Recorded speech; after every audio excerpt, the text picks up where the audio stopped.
Hello friends, welcome back to my YouTube channel. आज हम SST-TGT के कुछ प्रीवियस ईयर क्वेश्चन सॉल्व कर रहे हैं। तो स्टार्ट करते हैं।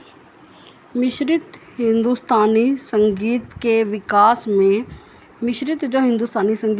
में दिल्ली के किस सुल्तान ने योगदान नहीं दिया था? मिश्रित जो हिंदुस्तानी संगीत था उसमें किस सुल्तान ने योगदान नहीं दिया था? तो जो गियासुद्दीन तुगलक थे, उन्होंने योगदान नहीं दिया था। सल्तनत कालीन वह कौन मुस्लिम विद्वान था जो एक कुशल संस्कृत विद्वान था? सल्तनत कालीन कौन सा मुस्लिम विद्वान था जो एक कुशल सांस्कृतिक विद्वान था? तो वो था अल-बरूनी। कौन था? अल-बरूनी। राजविनोद संस्कृत में गुजरात के सुल्तान महमूद बेगड़ा की आत्मकथा है। राजविनोद क्या एक आत्मकथा है किसकी? जो गुजरात के सुल्तान थे संस्कृत के, महमूद बेगड़ा, उनकी आत्मकथा है राजविनोद। निम्न में से किसने इसको लिखा? तो इसको लिखा था उदयराज ने। खड़ी बोली के जनक कौन है? अमीर खुसरो थे। हिंदुस्तानी जो कंठ संगीत की शैली है जिसका चरित्र इस्लामिक था, ये क्या है? ख्याल है। उसकी शैली का नाम पूछा गया है तो ख्याल है। वह कौन सा सूफी संत था जो कुरान और अन्य सभी धर्म ग्रंथों का कूट आलोचक था? तो बुल्ले शाह। इस्लाम द्वारा अत्यधिक प्रेरित संतों में से कौन था? रामानंद। निम्न संतों में से वह कौन था जिनके 12 अनुयायियों में से एक कसाई, एक नाई, एक मोची और मुस्लिम जुलाहा शामिल था?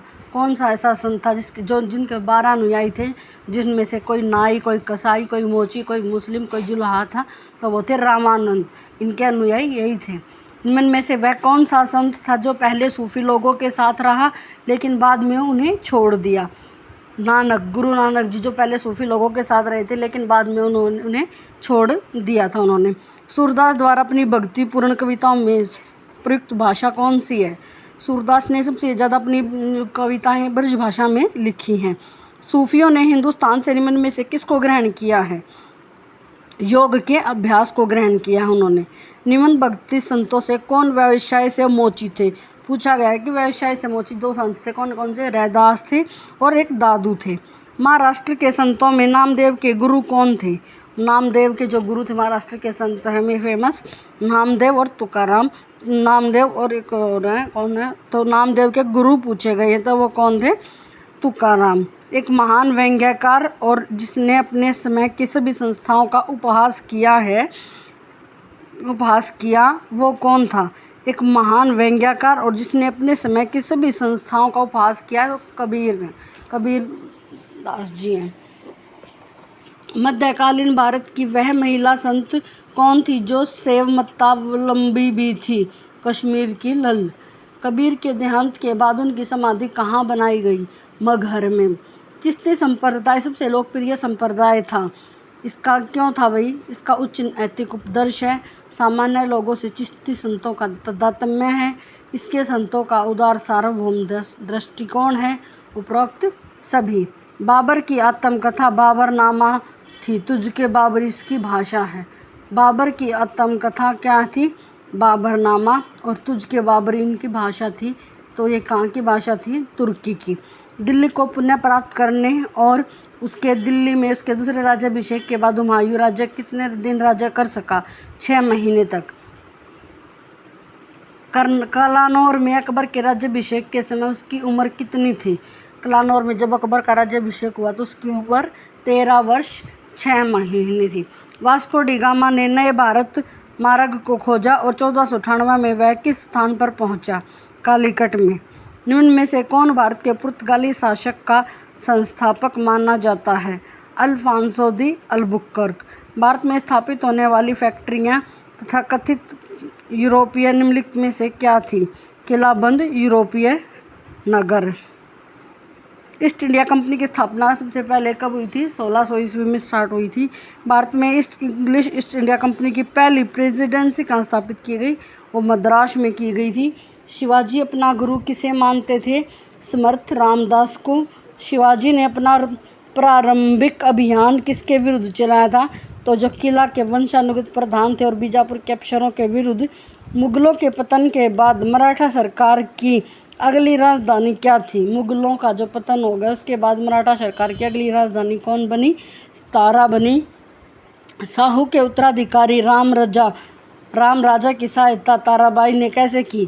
ताराबाई ने पहले राम राजा को अपना पोता बनाया और उसके बाद में इसको इनकार कर दिया। इनमें से कौन नाना साहब के नाम से प्रसिद्ध है? नाना फडणवीस जो हैं वो नाना साहब के नाम से प्रसिद्ध हैं। नाना फडणवीस को ही नाना साहब कहा जाता है। पानीपत के तृतीय युद्ध में मराठा सेनाओं का प्रधान सेना नायक, पानीपत का जो तीसरा युद्ध हुआ तो उसमें मराठा जो सेना थी उनका प्रधान सेना नायक कौन था? सदाशिवराव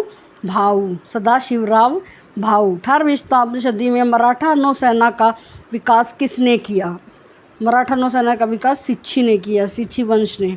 वह कौन सा अंतिम पेशवा था जिसने अंग्रेजों के पेंशन भोगी के रूप में अपने जीवन के अंतिम 30 वर्ष बिठूर में व्यतीत किए? बाजीराव द्वितीय। औरंगजेब का वह कौन सा पुत्र था जो बहादुर शाह की उपाधि धारण करके उसका उत्तराधिकारी बना? मुअज्जम।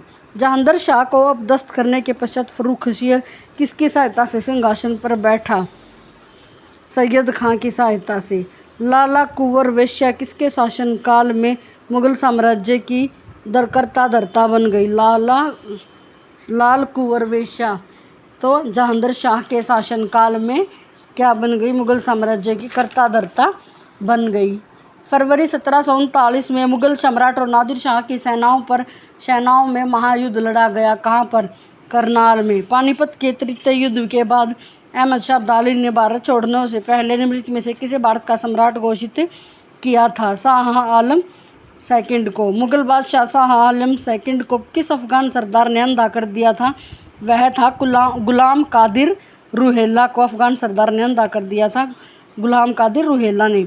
बंगाल का मुगल सूबेदार मुर्शिद कुली खां मूलतः कौन था? दक्षिण भारत का ब्राह्मण था। सिख नेता बंदा बहादुर के बहुत बड़ी संख्या में कृषक वर्ग के लोग अनुयायी बन गए।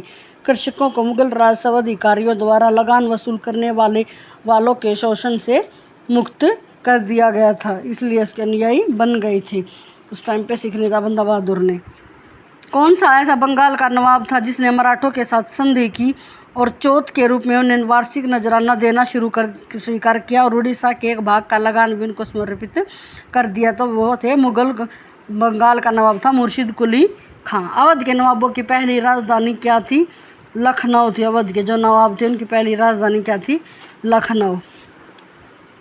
फैजाबाद नहीं थी, लखनऊ थी। अपने शासन के अंतिम चरण में रणजीत सिंह ने कौन सी भू राजस्व निर्धारण प्रणाली अपनाई है? अपने शासन के अंतिम चरण में रणजीत सिंह ने नशक प्रणाली अपनाई। निम्नलिखित में से कौन सा अवध का वह नवाब था जिसे मुगल साम्राज्य का वजीर नियुक्त किया गया? सफदरजंग। टीपू सुल्तान ने कृषक वर्ग के अतिरिक्त आर्थिक कल्याण के लिए कौन सा उपाय किया था? पशुओं के नस्ल में सुधार, दुग्ध उत्पादों के उत्पादन के लिए जागीरों और पोलेगर को समाप्त किया और कृषकों को सरकार के साथ सीधे संपर्क में लिया। और उपरोक्त सभी। भरतपुर जाट राज्य की स्थापना किसने करी थी? चूड़ामन और बदन सिंह ने करी थी। रुहेलखंड का संस्थापक कौन था? रुहेलखंड का संस्थापक था अली मोहम्मद खां। निम्न में से कौन सा रुहेला सरदार अहमद शाह अब्दाली का विश्वास पात्र था? तो नजीम खां। Thank you.